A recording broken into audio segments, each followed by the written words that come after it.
नमस्कार, मी पंजाब डक। आज आहे 19 सप्टेंबर 2025।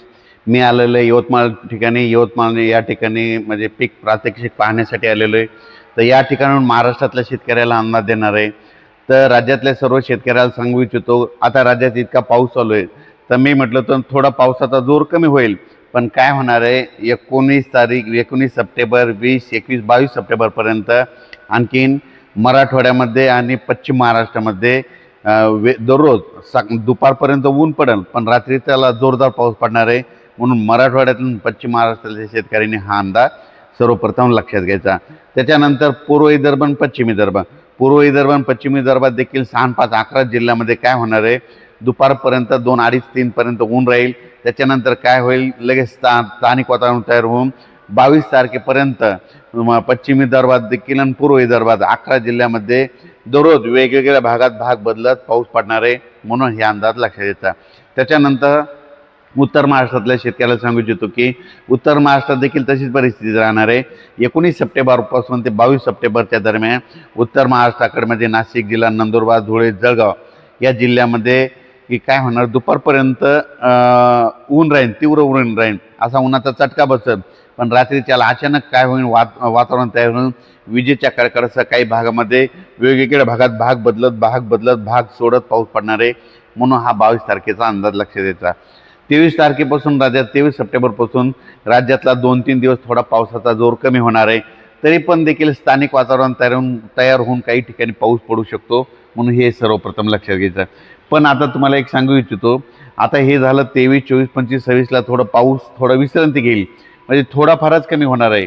पण नंतर राज्यात पाऊस काय पडणार आहे, तर संपूर्ण राज्यातल्या महाराष्ट्रातल्या शेतकऱ्याला सांगू इच्छितो की म्हणजे सप्टेंबरच्या, मी म्हटलं होतं ना खूप दिवसापासून सांगतो ना, दरवर्षी 20 सप्टेंबरला काय होतं, एक बंगालच्या खाडीमध्ये एक चक्रीवादळ तयार होतं। ते चक्रीवादळाचं रूपांतर झाल्याच्यानंतर ते चक्रीवादळ काय होतं, मद्रास, चेन्नईहून काय होतं हैदराबादतून धर्माबादून मराठवाड्याकडून इकडं उत्तर महाराष्ट्राकडं दरवर्षीचा असं ठरलेलं आहे। भविष्यात देखील काय करायचं, पाऊस जरी नाही पडला तर आपण म्हणायचं 20 सप्टेंबरला एक चक्रीवादळ होणार आहे आणि सप्टेंबरच्या शेवटच्या आठवड्यात पाऊस येणार आहे। हे वर्षानुवर्षीची तारीख तुम्ही कायमची लिहून घ्या, म्हणजे दरवर्षी 26-27 म्हणजे सप्टेंबरच्या शेवटच्या आठवड्यात पाऊस येतो, म्हणून हे लक्षात येतं। पण तुम्हाला एक सांगू इच्छितो, सप्टेंबरच्या शेवटच्या आठवड्यात आता राज्यामध्ये काही ठिकाणी अतिमुसळधार, कुठं मुसळधार, कुठं रिमझिम, कुठं अतिवृष्टी होईल, कुठं ढगफुटी सदृश्य पाऊस पडणार आहे, म्हणून हा अंदाज लक्षात यायचा। मग सांगायचं झालं तर सप्टेंबरमध्ये 27 तारखेला तो पाऊस काय होणार आहे, म्हणजे पूर्वेकडून येणार आहे, म्हणजे पूर्वेकडून येत असल्यामुळं, आग्नेय दिशेकडून येत असल्यामुळं जास्त पाऊस नांदेड जिल्हा, यवतमाळ जिल्हा, चंद्रपूर जिल्हा, हिंगोली जिल्हा, परभणी जिल्हा, वाशिम जिल्हा, जालना जिल्हा, बीड जिल्हा, लातूर जिल्हा, संभाजीनगर, अहिल्यानगर, सोलापूर, त्याच्यानंतर पुणे, कुडाळ, सातारा, सांगली, सोलापूर, कोल्हापूर, पुणे, इगतपुरी, मुंबई ह्या पट्ट्यांना असा जाईल। त्याच्यामुळे ह्या पट्ट्यामध्ये जरा जास्त पाऊस पडणार आहे, म्हणजे 27 ते 30 तारखेपर्यंत, म्हणजे 27, 28, 29, 30 राज्यात परत एकदा मोठा पाऊस येणार आहे। म्हणून जे धरण क्षेत्रातील जे नदीकाठचे शेतकरी त्यांनी काय करायचं, म्हणजे 27 ते 30च्या दरम्यान तुम्ही तुमचे जनावरं असेल, तुमची पाईपलाईन असेल, तुम्ही काय करायचं, तयारी ठेवायची। पाईपलाईन असेल तर काढून बाजूला आणून ठेवायची। जनावरे त्या 8 दिवस म्हणजे 30 तारखेपर्यंत नदीच्या बाजूला बांधू नका। असं केल्याच्यानंतर तुमची जीवितहानी होणार नाही। पण राज्यात सांगायचं झालं तर तो पाऊस ह्या जिल्ह्यातच नाही, तर म्हणजे राज्यामध्ये सगळी पूर्व विदर्भ 6, 5, 11 जिल्हे, त्याच्यामध्ये जिल्हे आहेत। आपण काय करू, जिल्ह्यावाईज सांगतो, तर काय करू, सुरुवातीला आपण काय करू, नांदेड जिल्ह्याकडून घेऊ। सुरुवातीला नांदेड यवतमाळ जिल्ह्याकडे पाऊस सुरू होणार आहे।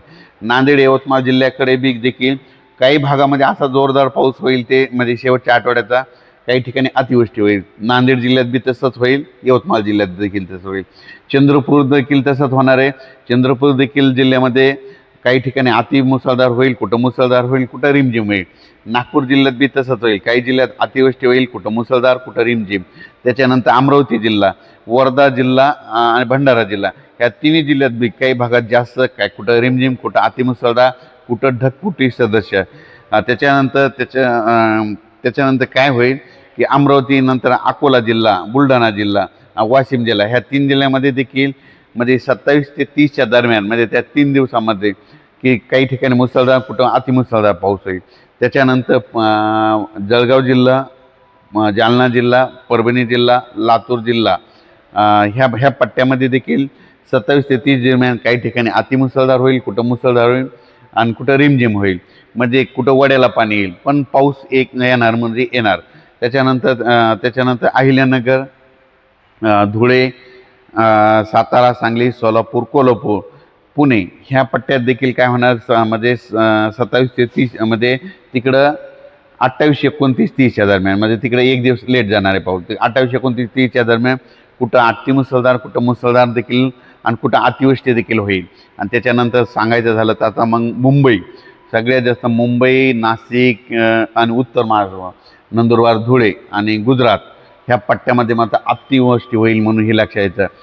तर सर आता सोयाबीन काढणीस आलेली आहे, तर त्या शेतकऱ्यांना आता कसं करायचं? ह्या 5 दिवसात वापसा होणार नाही शेतीमध्ये, तर सोयाबीन काढणाऱ्या शेतकऱ्यासाठी काय सांगू इच्छितात तुम्ही? 27 ते आता शेतकऱ्याला ज्यांचं सोयाबीन काढणीस आले त्या शेतकऱ्याला सांगू इच्छितो की 23 ते 27च्या दरम्यान काय होणार आहे, काही भागामध्ये ऊन पडणार आहे. मग तुम्ही काय करा, दुपारपर्यंत सोयाबीन काढा. काढल्याच्या नंतर तिथं दुपारपर्यंत झाका आणि वाळल्याच्या नंतर लगेच उचलायचं आणि ढीग मारून घ्यायचं. असं केल्याच्या नंतर तुमचं सोयाबीन हे होईल.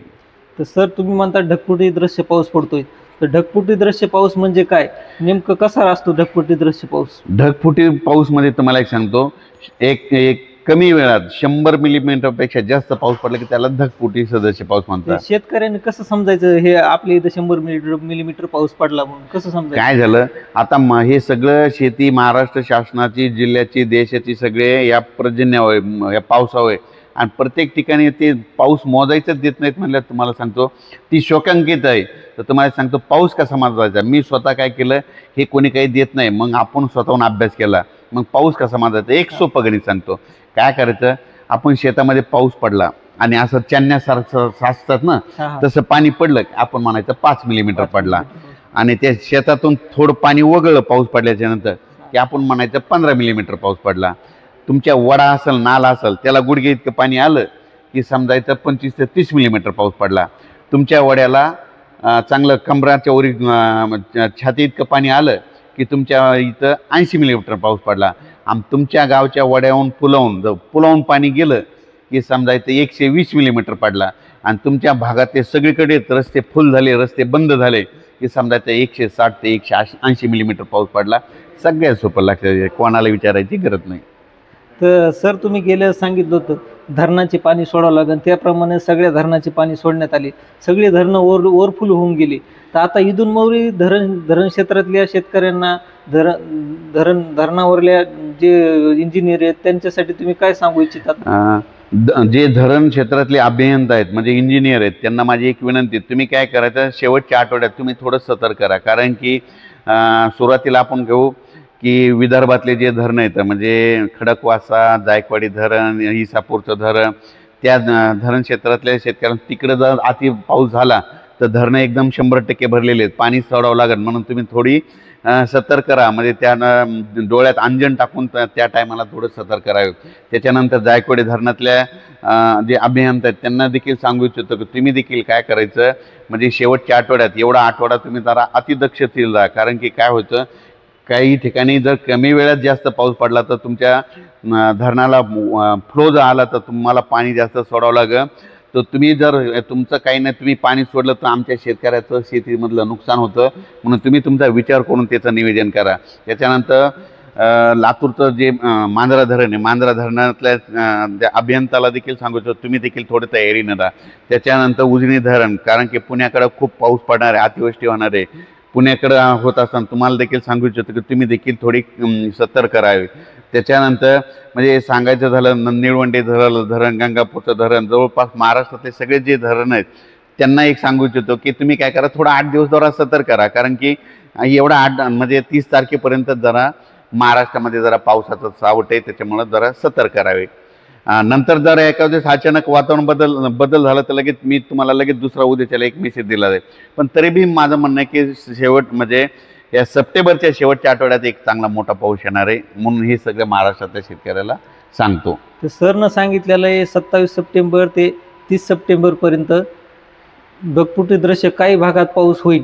तर सर आता पावसाचा जोर कधी बसरण, नेमकं शेतकऱ्यांच्या सोयाबीन काढणीस आलेली आहे, ह्या पावसाचा जोर कधी बसरण सर्व शेतकऱ्यांना सोयाबीन 1-2-3 ऑक्टोबरच्या नंतर थोडी फार विश्रांती घेईन, पण तरी पण काय होईल, थोडा पाऊस सुरूच राहील.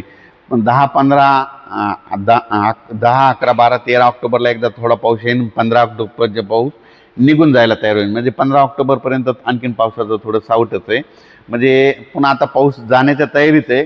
माझं लय म्हणणं होतं की खूप दिवसापासून एखादं चक्रीवादळ तयार होतं, मग ते काय होतंय, बाष्प उडून घेऊन जाते. आणि या वगैरे आता ते मला माहीत आहे की दरवर्षी 20 सप्टेंबरला काय होतंय, एक बंगालच्या खाडीमध्ये चक्रीवादळ तयार होत असते आणि त्याची दिशा महाराष्ट्राकडे येत असते. आणि राज्यातल्या शेतकऱ्याला सांगू इच्छितो की तर काही भागात मध्ये जास्त पाऊस पडणार आहे, तर ते जिल्ह्याची नावं सांगतो. एक नांदेड जिल्ह्यामध्ये काही भागात सर्वदूर नाही पण काही भागात जोराचा पाऊस अतिवृष्टी होईल. त्याच्यानंतर हिंगोली जिल्ह्यात देखील होईल, परभणी जिल्ह्यात देखील काही भागात होईल, जालना जिल्ह्यात देखील होईल, त्याच्यानंतर बीड जिल्ह्यात देखील होईल, लातूर जिल्ह्यात देखील आहे, सोलापूर जिल्ह्यात देखील होईल, जे वंचित भाग आहे अहिल्यानगरला देखील होईल. त्याच्यानंतर पुणे देखील आहे आणि नाशिक जिल्हा एक आहे. आणि त्याच्यानंतर ह्या पट्ट्यामध्ये जरा जास्त पाऊस पडणार आहे, म्हणून हे लक्षात घ्यायचं. म्हणजे सांगायचं झालं तर त्याच्यानंतर जे अहिल्यानगर जो आहे, तर अहिल्यानगरमध्ये जे काही जे वंचित भाग आहे तिथं मात्र आता ह्या वेळेसमध्ये त्यांना झोडपून काढणार आणि संपूर्ण आतापर्यंत 4 महिन्याची सरासरी ह्या शेवटच्या पावसात भरून काढणार आहे. म्हणून अहिल्यानगर बीड जिल्ह्यातल्या शेतकऱ्यांना लक्षात घ्यायची. आणि आणखीन एक तुम्हाला एक सांगू इच्छितो, महाराष्ट्रामध्ये इतका पाऊस पडला आणि एक रोयलागडला एक तळ आहे बघा, आणि ते तळ आणखीन भरलं नाही. तर त्या तळ्यातल्या तिथं जे रोयलागडचे आमचे मित्र आहेत, तर त्यांना मी म्हटलं तुम्ही एक मिठाचा प्रयोग करून करा. मिठाचा प्रयोग केल्याच्या नंतर काय होतं, ते केल्याच्या नंतर त्या भागात तिथं पाऊस पडतो आणि तिथं पडला, पण तिथे केल्याच्या नंतर दरवर्षी तुमच्या भागात पावसाचं वातावरण तिथं तयार होतं. म्हणून हे एक माझा स्वतःचा अनुभव म्हणून. आणि तुम्ही पाहू शकता की ह्या पावसामध्ये त्या तळ्यात देखील पाणी येणार आहे, म्हणून हे लक्षात घ्यायचं. तसेच सर तुम्ही शेतकऱ्यांना चांगलं मार्गदर्शन केलेलं आहे. तर डग साहेबाला विनंती करतो पुढील अंदाज तुम्ही लवकरच द्या. आणि शेतकऱ्याची कामे तुमच्यामुळं पूर्ण पावसाच्या पूर्वकल्पनेमुळे शेतकऱ्यांचा खूप फायदा होतोय. शेतकऱ्यांना शेतीची कामे तुमच्या कल्पनेमुळे आधीच करण्यात येतील. तर भेटूया पुढील अंदाजात डग साहेबासोबत. धन्यवाद.